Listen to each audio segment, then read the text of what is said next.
We could go into a debate about the Gospels and how they contradict. Okay, so let's play that out then. Let's say they are written 1 year after Jesus. None of them contradict in any way whatsoever, and we know the exact authors who they were. Do you now believe Jesus rose from the dead? No. Right, so again, if we could prove that and you still would not believe, then why do you bring up these issues of the Bible? You're arguing points that even if I was correct wouldn't change your viewpoint. The issue isn't in the evidence. The issue is in your own epistemology. It's your own dogma, because it doesn't matter the evidence I bring. You will never be convinced. Hello, how are you? And just real quick, how old are you? I'm doing well. I'm 25. What's up, bro? I just wanted to come at this from an angle. I'm not going to try to convince you to leave Christianity because I don't think that will really work. I can't convince you to leave something, but I would just come at it like, you say you have the truth. I don't know about the truth. So I'd ask you, why do you believe your Christian God is the God? And how can you prove that to me? Yeah, so here's the thing. I put this title up there for I used my wrong hand. I put the title up there for wait, you're on this one. This one. Oh my God. For a reason, specifically because of what you said. And maybe I'm calling you out a little bit, but it's not like a personal thing. Is because no one can actually give me a grounding or a philosophical reason or an evidential reason why something like atheism or agnosticism is the best choice to make. Instead, it's always like, hey, Christianity, you prove it, you prove it, you prove it. So they're always kind of like throwing the burden of proof on Christians rather than accepting the burden of proof themselves and just kind of living in this standard of like, I can believe what I want without actually giving a grounding for it in the first place. Yeah, but I feel like when you're making the claim, then you have the burden of proof. So, okay, so here's my claim. I lack the belief that God does not exist. Okay. I think two separate arguments could be there. I don't think you can't prove the non-existence of something, Sure you just can. like you can't prove the tooth fairy doesn't exist. Sure you can. So no one can really prove God doesn't exist, but we can break down the Bible, and there's dozens and dozens of arguments as why the Bible, the Christian God, there's no proof that is real. Okay, so there's no reason to believe that the Bible tells you of the true God. So you can absolutely prove a negative. What you do is you look at probabilities and you say, what's the probability of this thing existing? For example, it'd be a really great way to disprove Christianity. All you'd have to do is bring forth the body of Christ or show that there's a higher probability that he did not resurrect from the dead. If you did that, it would disprove Christianity. So you could disprove the Christian God by doing that. So there are methods of doing that in the first place. So just saying, I can't do that, it's just silly because we do that all the time with things. We show that things are not likely and we move forward. Okay. Yeah, but I think when it comes down to probability and God, I mean, you can use mathematics and probability with everything. Mm-hmm. But I think it's kind of lost on this argument because it's kind of the existential argument that humans have struggled with forever. We can't just hop into probabilities and understand, okay, it looks like math is telling us it's probable that there is a God or there isn't. I think it's more complicated than that. And if you are claiming that your book is the true God, I think you have to have reasons and evidence. You have to be able to prove that because anybody from an outside perspective that doesn't know anything about Christianity, a Muslim raised in Iraq, their perception, they're never going to understand what you seem to understand and yeah, sure, but that and accept as just objective truth. So I agree with you that the person making the claim has the burden of proof, which is why my title is "Convince Me to Leave Christianity." Because it's a tricky title. I want some other people to actually accept the burden of proof for once and show me there's actually a grounding for why they believe what they believe. So, are you an atheist? I'd say I'm agnostic atheist. I'd say because belief isn't a choice, and I haven't seen anything that constitutes enough to convince me or to believe that there is a God. So, in the face of that, I just believe there isn't. But I believe there very well could be. Okay, so I could just give that same argument. I haven't been given enough evidence to believe that there isn't a God, so I just believe there is one. Yeah, I understand. Yeah. And I think that we could go down a rabbit hole and we could, because then we would dive into the Bible, and because that's where you go the step further. Like I say, I don't know that if there is like a God and a deity at all. And then you're kind of dropping it down one and saying, well, I feel that same way about Christianity. So then we could probably go and talk about it for hours about why this verse and they don't line up. And then the Bible, because of these reasons, there are inconsistencies and contradictions, and it can't be completely used as the truth, and then you're just picking parts of it that you decide are the truth. I mean, we could go on for a long time. So I think the historic reportage model of the scripture is actually incredibly strong. One of the strongest things we actually have in history. I actually think the only reason to deny it is because of your grounding of like, I don't believe God exists. So if you have like this, it's called the appeal to analogy, right? It's done in history. So basically, if you have this concept that miracles do not happen, well, no matter what historical method that I bring to you and show you, no matter how much evidence I show you, you'll never be convinced of that. That's why I want to shift this burden of proof a little bit, because if everybody gets away with, I don't have to prove what I believe, and you're just constantly throwing the burden of proof on other people, it's an unfair dichotomy. I think that atheism, or even if you're agnostic atheist, I think you have a burden of proof. You have to say, hey, naturalism is the most likely hypothesis, considering all things. Yeah, but the example of miracles, it's like atheists. The thing about us is we're not claiming to know anything really. It's when you dive into every single religion, it's like from the beginning they've known everything, and from the beginning they've been trying to convince and do miracles tell everybody that they have it right. Do miracles happen? I haven't debated or thought about the definition of miracles and what exactly they are. So I don't know if our definitions line up off the top of my head. Do miraculous things happen? Do things we can't explain happen to people, especially I'll just give biologically? I'll just give you the definition of what I mean by miracle. Okay. Something that transcends the natural law. The natural law. Okay. I would just say my definition would be more, I mean, yeah, you just read the definition. Okay. I can agree with that. I'll go forward with that. Do miracles happen? Hard to answer by that definition. I don't really like that definition of miracles. My definition is, to me, it's things that happening unexplainably by what we understand to be true. Because I don't think we're ever in a position to claim that if there's something, a phenomena that we completely cannot understand, then there's something going on that we don't know. Right. So that's why I gave my definition, because your definition just takes miracles and pushes them into the natural law, right? It's the science of the gaps fallacy, because basically you're saying this thing happened. I don't know why it happened, but it must be something natural. So we will eventually discover what was the natural means to cause that thing to happen. Yeah. Okay. I can agree with that. I haven't read into the science of the gaps at all. So if this might be an area where I'm not read up too much. It's just a tongue-in-cheek response to God of the gaps. It's not like an actual because I've heard that concept. before. But understand. I don't know. I think from my worldview, that just seems like a much easier unknown to lean into, as opposed to there's a God and that's why miracles happen. Right. So that's what I'm saying is atheists, they kind of have this like level of skepticism that becomes like a self-fulfilling prophecy in a way, because no matter what data is presented, no matter what evidence is brought forth, it's always going to be miracles don't happen. Eventually we're going to discover the natural means by which that happened. And so, so it's a self-fulfilling prophecy. There'll never be enough data or evidence that will convince an atheist outside of God revealing themselves to them. And even in that case, a lot of people I've talked to people said they still wouldn't believe. They just say it was like some psychotic episode they went through. Yeah. And I would agree that the unknown of miracles and what that even means, and in both of these definitions, that could be evidence for a God. Yes. But miracles happen in most, if not all, the religions, and there's accounts of them. And there's no really proof to tell what is a real miracle to the next. Okay, but so you can't tie miracles to the Christian God. Right. So that's a really weird thing to do, though, to say miracles happen in other religions, so therefore all miracles are false. You're saying there's more evidence for miracles and then denying it. No, I'm saying miracles can't then be tied to the Christian God. Miracles are something that may or may not happen, whether we know. If it is something happening outside the natural law, then it's a miracle we can't understand that. If it is what I was talking about, we just don't have the means to understand it yet. Either way, they're both happening. Every religion thinks that their God is doing the miracle. Right, but I'm not even tying it to the Christian God. I'm just talking about the fact that miracles can or cannot happen. That was a question I asked you. My question wasn't, do miracles happen and is Christian God responsible for it? My question for you is, do you believe miracles can happen? right? So saying there's more evidence of Yeah. miracles isn't helping your case.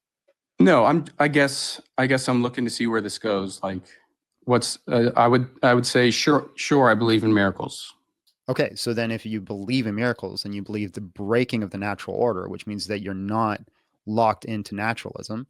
So then if we Okay, yeah, I forgot. I believe my definition of miracles. So the science of the gaps or whatever you called it earlier. I don't believe you believe there's spiritual supernatural miracles happen. yeah, so you believe there's unknown natural explanations for things that we don't understand. That's just basic science 101. I would say I lean towards that, but like I said before, we can't prove which one of us is right. So, but then I'm just failing to see where this ties into Christianity. Like I thought we were going to go somewhere, and then so I think we can prove it, but I think the issue isn't in the evidence. The issue is in epistemology and people's priors. So the issue isn't in the evidence. The issue is in what people's internal dogmas are. That's Okay. what I want to focus on, is because if your epistemology is off the bat, miracles do not happen and will never happen, it does not matter how much evidence I bring to you. It does not matter what we go through in the Bible. It doesn't matter anything I show you. At the end of the day, you're going to be like, well, I can't believe it because miracles don't happen. Okay, I understand that. I don't think where I come from my atheist perspective, like miracles have never been like a thing for me to determine where I ended up. And I don't think I would have a skeptical lens upon it reading through the Bible if there was other things along with it. Like if it was hitting all the home runs for me and then it mentioned miracles, it wouldn't put me off. I wouldn't be like, oh, Well, okay. this can't be true. So let me ask you a question. Did Jesus exist? It looks like he did. I would say probably. Okay. Did his apostles exist? Yeah. Okay. Was he executed under Pontius Pilate? That's what historical record tells us. Okay. Did he go and preach in Galilee and Judea? I believe so. I'm trying to remember which speeches those were. Okay. Why do you believe those things are true? Because our historical writings and stuff tell us, not just the Bible. Well, no, like the 12 apostles and preaching in Judea and Galilee are strictly in the Bible. But most historians, as far as I can tell, no historian denies that Jesus did these things. Yeah, I don't deny he did those things. Okay. Jesus could have been and done exactly everything he did. Okay. Exactly as they say, went everywhere, gave every speech. I don't have a problem with that. So that's what I'm saying, is that we look at the scripture and we say, yes, Jesus did these things. Yes, Jesus preached to these people. Yes, Jesus had 12 apostles. Yes, John the Baptist existed. Yes, John the Baptist was executed. All these things are true. Everything in the scripture is lining up with things that are said by Tacitus, Josephus, Pliny the Younger. They're all in a line. There's few differences based off their individual interpretations, but they're getting the historical parts correct. So we say, yes, these things are true, but then we get to the part where it says, well, Jesus rose from the dead, and we go, that didn't happen. Why? Because it's supernatural and there's no reason to believe it. Right. So the issue isn't the evidence. The issue is your priors. Well, no, that's not. There's no evidence that there's a lot of issues with the Gospels, and I'm not denying. The Gospels weren't written. They weren't written. So the life of Jesus and him living and carrying out everything and dying that way, it could have gone exactly that way. But then the New Testament is written over 100 years later. No, that's and not true. Written by clearly by I got to stop you there. No scholars. No scholar says it's 100 years later. Not one. What is it, like 70 to 90 years later? No, it's not 70 to 90 years later. So the earliest would be plus 40, because Jesus. That's not true. Yes, Jesus. That's not true. I'm pretty sure it's. How many? Do you want to make a bet? Do you want to make a bet? Do you want to make a bet? Make a bet? Yeah. Do you want to put a wager on that? I don't know you at all. I have no confidence I'd get any money. I don't see what would be beneficial for me.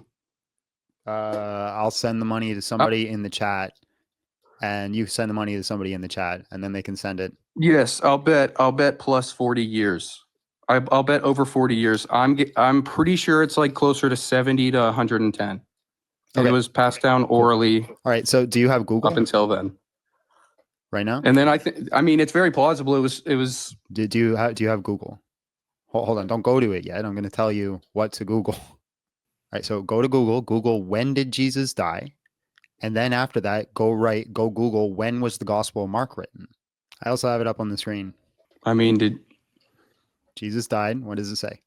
Well, so you found the version that you like, where you do the little math to make it as small as possible. But hold on, just look at the screen, bro. It's right up there. You can even see what I Googled. I mean, there's so much shit on my screen. 30 to 33 AD. Right. Okay. And then it says, when was the Gospel of Mark written? 70 CE. So how many years difference is that? Yeah, I mean, I see what you're doing. I see where you're getting that. So it's in between there. So that's why 40 is the closest they're giving it, and then it's up to 70. Still, no, that's not written. How's that up like to 70? We're arguing. How are you coming to conclusion that 70? Because it's, if Jesus died around 30 AD and the Gospel was written 70 AD, that's 40 years. How are you getting 70? And we're not even talking about the epistles of Paul, which are all written within like 10 to 20 years. I'm sorry? So like this is the earliest gospel. It's written plus 40. And that's the earliest dating. There's really good arguments that it's written earlier than 70 CE or AD, depending on how you want to use your math. And hold on. Let me land my plane. And then even when we're looking at like the epistles of Paul, these are written like 10 to 20 to 30 years after, depending on the epistle. So these aren't, like, people say it's hundreds of years. I don't know how they come to those conclusions. Yeah, I think I overshot it with over 100 years. But either way, it's a long time after he died. Why aren't they writing this stuff down right away? They did write it down. I know they went into hiding, whatever, but they did. The 1 Corinthians 15:3 is dated to like. You would think the resurrection of their Savior walking around for 40 days and then going up into heaven. Are you listening to what I'm saying? I feel like you're just kind of talking over me at this point. So they did write it down right away, right? This is like why we have like 1 Corinthians 15:3, depending on the scholar you ask, is cited to 1 year or 10 years, again, depending on the scholar. Most date it 125. There are some that date it past that. That's when that was written, and that records the death and resurrection.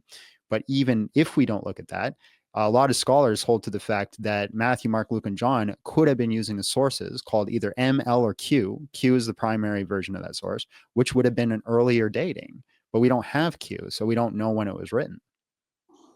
And also, last point, this is not a long period of time for writing.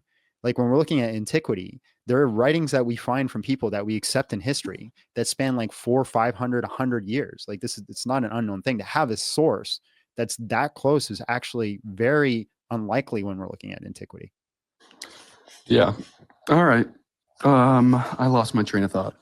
Oh, yes. That it just makes me zoom out a bit. And so we got up to the point where we could agree on Jesus. I'm fine with saying he lived his life exactly how he did. He dies. We don't have his writings for 40 years. We'll give it 40 years. Jesus never wrote anything. I don't think there's enough evidence to then believe that Jesus did rise from the dead and he is the Son of God, because you're having to believe M, Q, and whoever else you said, you're having to believe maybe they're eyewitness accounts. Okay, so do you believe Julius Caesar existed? Yeah, I do. Why? The writings of him came much later. I don't remember the exact dates, but it was much later. Well, I'm not saying Jesus didn't exist. I'm saying I would never say Julius Caesar is God. Can you find any document in antiquity that has earlier sources? Now, I'm sure there's a couple, but it's not a lot that has earlier sources than the Gospels are to Jesus. I don't know. Probably not. Maybe one or two, if I can think off the top of my head. I think there is one really close for Caesar. It was written by a contemporary, but Caesar was Caesar. That's a big thing. Jesus was just the guy on the street. That's another big thing to take into consideration. So when we're looking at antiquity, this is a very strong piece of evidence. And the only reason you're denying it, right? Because you believe everything else it says, but when it says miracles, you're like, I don't believe in miracles. Let me ask you a question. Let's say we had a writing. Let's say the Gospels were written 1 year after Jesus. Would you then believe they were miracles? If they were the exact same way? Mm-hmm. No, I wouldn't, because we could go into a debate about the Gospels and how they contradict. And okay, so let's play that out. We don't even know the source. Let's play that out then. Let's say they are written 1 year after Jesus. None of them contradict in any way whatsoever, and we know the exact authors who they were. Do you now believe Jesus rose from the dead? No. Right. So again, you're arguing semantics for no reason, because again, it doesn't matter the historical evidence we bring to you, you'll never be No, convinced. it's because it doesn't matter what the book would say. You are objectively believing that the book is the truth, and the book is the claim. I've never made any You claims of can't what I use the believe. book as the claim and then also the proof. So hold on. You're putting words. So we could hold play on. I'm around going to pause with you. I'm going to pause how you. the story is in the I'm Bible. going to pause you because you're putting words in my mouth. The only claim I've made so far is that there is a good historic reportage model in the Gospels. That's the only claim I've We're made. using the Bible, but we're talking about Jesus rising from the dead and becoming God. So this is the whole Christianity claim. We're talking about the validity of it. So it is very important. You're using the book, which is the claim, as the evidence. You can't. It doesn't work. Yes, you can. Absolutely. Because we're arguing semantics about. You're arguing what semantics. if it was 1 year later? I'm not arguing semantics. I don't care about the fine details. It's the more broader picture. Then why are you bringing it up? If you don't care about the fine details, why did you bring up the fact that what you said was the Gospels was 100 years later? You're the one who brought it up. I don't even honestly remember how we got into that, to be honest with you. Because you said you can't trust it because it's written like 100 years later. Oh yeah, because it's the whole argument of Christianity. We're diving right to the meat and the bones. Is Jesus God? Okay, and but here's what I'm saying, bro, is that you're arguing points that even if I was correct, wouldn't change your viewpoint. Like let's say again, I convince you that the gospel was written 1 year after Jesus, that they have really good contemporary sources. We know who the authors are. There's no contradictions. It still doesn't change your view. You're still going to say miracles don't happen. Jesus didn't rise from the dead. Dude, I honestly don't know. It would change everything. It would change my entire life up to this point. So you're backtracking. Christianity was completely different in that way. I just can't give you an answer like that. What I would think if the world. You're backtracking. Earlier you said it would not convince you. So now are you changing? I mean, in sitting here as I am, if the Bible, I open it up and the story is that the Gospels were actually written a year after, no, it's not enough to make me believe, because there's way too much else wrong with the Bible. Right. So then my question, I said, listen, not a year later, there's no contradictions. We know who the authors are. We have original sources. We have all the things that you guys complain about. Does it convince you that Jesus Christ rose from the dead? No. Right. So why bring up those points? Because then we go into the rest of the Bible and every single example of why I don't believe what the Bible is saying is true or coming from God. And then we're here for days. Again, this took me years of my life to break down. You're really shifting what I'm trying to say here. We've gone, again, in this hypothetical, all those issues that you brought in the Bible, there's none there. It still doesn't convince you that Jesus Christ existed. So why are you bringing up those issues in the Bible? Because it has nothing to do with the Bible. It has nothing to do with whether or not it's historically reliable. Because even if we could fully convince you of it, you still say no. Fully convince me of Jesus? No, you're just saying if the details were good enough to where the writing was credible enough that you couldn't refute that the authors are saying he rose from the dead and they saw it. That's not what I'm saying. Would you that's not what I'm saying. And I'm saying, no, I wouldn't believe these fuckers that he rose from the dead. Right. So again, no matter what we say about the Bible, even if it's the most trustworthy historical document that's ever been written, and we could prove it without a doubt, you still would not believe. So why are you the most trustworthy document? Let me finish. If we could prove that and you still would not believe, then why do you bring up these issues of the Bible? What you're telling me, okay, if it was the most trustworthy document, all the things I talked about that are wrong with it would not be wrong with it. They would be fixed. That's what I'm saying. So then we would have a book that is perfect, and it doesn't exist. We have a book that is clearly written by man and is not inspired by God. We do not have this hypothetical you're talking about. Why are you afraid to answer the question? Why I don't believe. Why are you afraid to answer this question? It's a very simple question. You seem to be getting upset. It's a straightforward question. We hypothetically, do you know what a reductio is? Yeah. Okay, so I'm giving you a reductio. We have this book. There's no contradictions. We know the contemporary sources. It's 1 year after Jesus died. Tells the same story, but has none of the historical problems that you hit. You say you still wouldn't believe that he rose from the dead. I say, okay, fine. If that's the case, why are you bringing up contentions with the historical reliability of the gospel? Because if it wasn't there in the first place, you still wouldn't believe. So why even talk about it? I think because it's talking about Jesus, it's the books talking about Jesus rising from the dead and truly becoming God.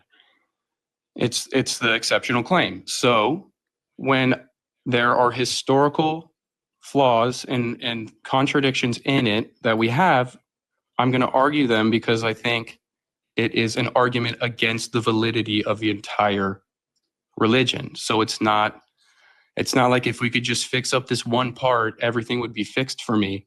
This is a big crucial element of the argument. But you already said if we fixed all those issues, you still would not believe. Yes, because it is just one piece of the puzzle. What are the pieces? That's not the only reason people are not Christians is because of inconsistencies in the gospel. There are dozens and dozens of other reasons. So like I said at the very start of the conversation, the issue isn't in the evidence. The issue is in your own epistemology. It's your own dogma. Because it doesn't matter the evidence I bring. You will never be convinced. Yeah, I don't think I am understanding. I don't get how. I don't know how to explain it any clearer at this point. It's just like the way my perception is. If we solved all the issues that you have with the Bible, you still would not believe Jesus Christ rose from the dead. So the issue isn't in the evidence. The issue. Hold on. This is where I'm getting confused because you narrow it down to we're just talking about the Gospels, but then you go back to saying if we fixed all the problems I have with the Bible, that's completely different than just this certain argument about the Gospels. If we fixed every problem I had. The historic reportage model. Okay. If we fixed all the issues with it being historically having any historical issues, contradictions, early sources, authors, all those things, you still say you wouldn't believe. So again, why do you have contention with it? It doesn't matter because it doesn't matter if it's true or false. Yeah, I think, okay, I understand. Yes, you could say I have dogma there, but I would say because of moral reasons, scientific reasons, philosophical reasons, other branches of reality is also why I do not believe in the Christian God. So that's why it also doesn't fix. That's why you see me as Christian dogmatic. God, you just don't believe in God. No. Well, yes, I don't. Because like I mentioned earlier, I don't think belief is not a choice. And so I haven't been convinced that there is a God, so I don't believe in one. But if there is one, I can't prove that there isn't. I wouldn't be shocked. So you don't think that there isn't any aspect of your own biases and your own preconceived notions that's forcing you to just kind of live in this like certain ideal or the certain box? No, I was raised Christian and I grew up Christian, went to a Christian school, and I deconstructed over a set of years. And I know what it's like to live in like both worldviews, I guess, because I was truly bought in, and I would say more over fear and ignorance before because I was a kid. But yeah, I don't really know where I was going with it. I don't remember the question, to be honest. My question is, because you're talking about, well, I'm just not convinced, right? Mm-hmm. I'm talking about like a certain level of responsibility. Of course, like I'm not convinced that there's mice under my house, but I also haven't gone and looked. Yeah. Well, I've definitely looked. And it's like there's no evidence that there is a God. There's lots of evidence that there is a God. There's certain arguments about how God has to come before the universe because there has to be there's philosophical deductive arguments, right? Then there's actual evidence. No. Yes. Okay. Does Jesus Christ exist? Does he exist? Probably. He probably did. What is the evidence that he existed? Just the information and the historical evidence we have that he was a real person. And does that historical evidence also say he resurrected from the dead? No. So then how do you know Jesus existed? Because there's people not within his discipleship writing about his existence, talking about him as a prophet, talking about him as just another man. There's other right, and those other writings talk about him being miracle workers. Yeah, right? So like the Talmud says that he was a miracle worker, says he was a wizard and a warlock. I think even Joseph or Tacitus, Josephus, one of them talk about him being like a miracle worker to some extent as well. So they also agree that he performed these sights and wonders. So again, if there's evidence to say, because people claimed in history that Jesus Christ resurrected from the dead, or people claimed in history that Jesus Christ existed, preached, did all these things, then there's evidence to say that he resurrected from the dead. Now, having evidence doesn't mean it's conclusive. You just trust. You didn't hear what I said. Having evidence doesn't mean it's conclusive. If something in history says A and you believe it, and something else in history says B and you don't believe it, are they both still considered evidence? I didn't follow. If you read in history that Jesus, I'm just uninterested in where this train of thought we've gone off. Well, then why are you still here? Well, we really derailed real quick, and it's like you're trying to explain something really in depth to me all of a sudden when we were just talking about. You said there is no evidence for God, none. Yet you believe that Jesus Christ existed. What is the difference in evidence? What? I don't see how you're tying this together. How do you know Jesus Christ existed? I do not know he existed. I mean, I've seen recent studies talking about it very well. He didn't exist at all. So now you're changing your stance. But because of the writings and just the overall consensus and okay, so because people in history recorded it, you believe he existed. So is that evidence? Yeah. I mean, I don't know. Okay. Yeah, I guess so. So if it's evidence when people in history write something about somebody else, then when they write something about a miracle, why is that not evidence?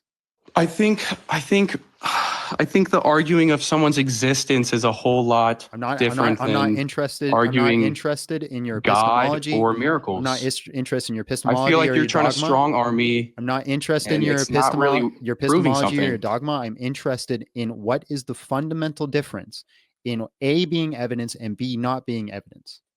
Evidence is testable, and it can lead you to the truth. Then all history is not evidence.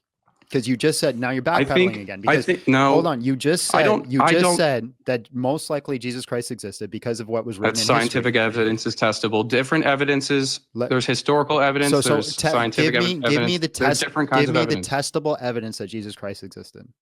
No, you can't test. You can't test historical evidence. Great, phenomenal. So you have historical evidence that he existed. Then why is it the historical evidence of miracles is not evidence? Because I don't believe that the Gospels are true. I don't believe they're true. Not the question I asked. Can you answer the question I asked you, please? No, I'm just lost at this point, to be honest. It's a very simple question. I'm sitting on my porch. I'm freezing. I've been here for a while. I'll let someone else in here. All right. God bless. Have a great day. Yeah. Congratulations. You made it to the end of the video. If you want to watch more, you can click one of these and you can keep watching.